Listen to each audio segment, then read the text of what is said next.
In this video here, I'll show you how to use sub-IDs in order to track campaign results. Now, in the old system, most of us used ad channels in order to accomplish this, but with Has Offers, we'll need to use sub-IDs. So the example I'll use in this video is if I was going to promote my top tier business using someone's solo ad, and I wanted to be able to come in and see how the solo ad was performing.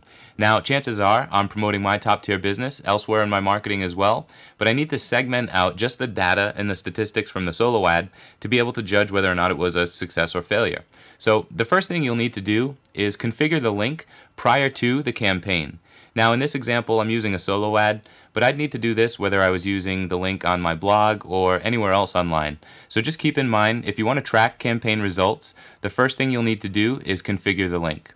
So in order to do that, I'll come over to Browse/Search and click on that. And here I'm using my top tier business, so I'll search for MTTB and click on MTTB here.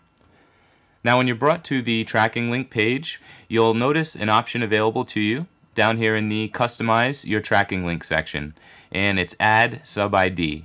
So if you click on that, you'll notice a box expands down and it has 5 sub-ID fields.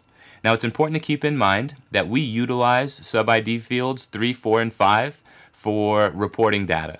Sub-ID 3 and 4 is used for buyer name and email when you're viewing the reporting, and sub-ID field 5 is used to denote whether or not it's a tier 1 or tier 2 sale. Now essentially we have 2 sub-ID fields to use, sub-ID 1 and sub-ID 2. So if we're using this link for my top tier business in a solo ad campaign, I might want to use a sub-ID such as solo ad with maybe the vendor. I'll use John Doe in this example, and click the plus button. And what you'll notice is a green box pop up that says link successfully updated, and if you notice on the link there's been a sub-ID added to the end of it right there. So we can copy this link here and send that off to the solo ad provider to use in our email, or if I were going to use this link on my blog, I could go ahead and use it that way. Now we also have the option to generate a tiny URL, and if you click that there, it'll give you a shorter URL that might be more convenient in your marketing. Now, in order to track the statistics of our campaign, either during or after it's over, we'll want to come over to the Reports tab and click on Performance Report in order to view the clicks on our link. Now, the first thing you'll want to do is hover over Report Options and check off Sub-ID so we can include that data in the report, and click Apply. Now, if you scroll down a little bit, I did go ahead and click on our tracking link so we'd have some data here, but you'll notice that by adding the sub-ID field, we have a column here, and we have the sub-ID that we used when we configured our link for the solo ad. Right there, it says solo ad John Doe. So if we look over here, we'll see we had 2 clicks on our link, and you'll also notice up here MTTB as well with no sub-ID. And like I said, we're probably using MTTB links elsewhere in our marketing, but we wanted to be able to segment out just the performance of that solo ad to be able to judge whether or not it was a success or failure. So that's how you can do it with sub-IDs. Now you will see conversions here on this report, but like I said, you could also come over to the conversion report, and you'd want to do the same thing, is come over and just assure that sub-ID is checked off. On the conversion report, it is checked off by default, but it's not on the performance report. So just make a habit of coming in and making sure sub-ID is checked off on both reports, because chances are if you're using a sub-ID, you'll definitely want to see that information.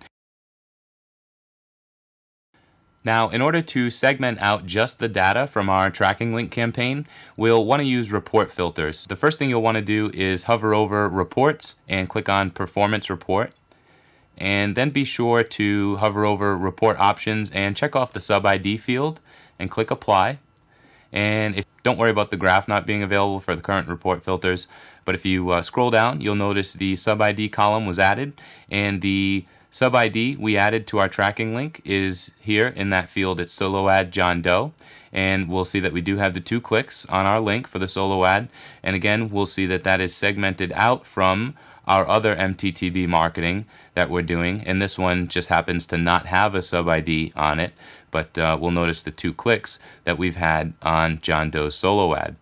Now, if I had multiple solo ads running at the same time and I just wanted to filter out the data from John Doe's solo ad, I'd use a report filter to do that. So hover over reports and click on the drop down box for select filters to add, and we're going to use a sub ID 1 filter, and the filter we're going to use is the name of the sub ID. So that's solo ad John Doe, and click add. Okay, so we'll see we added that filter, and go ahead and click apply. And that filtered out just the data for John Doe's solo ad campaign. So in this example, I don't have much data back here right now, but again, in the event I had multiple solo ads running at the same time, it could be helpful to go ahead and filter out that data and view it by itself. So in this video, I showed you how to use a sub ID in order to track your campaign results. I also showed you how to view those results within the reporting, and then I showed you how to filter out the particular results for a certain campaign. So if you have any questions about using sub IDs to track your campaign statistics, please let us know.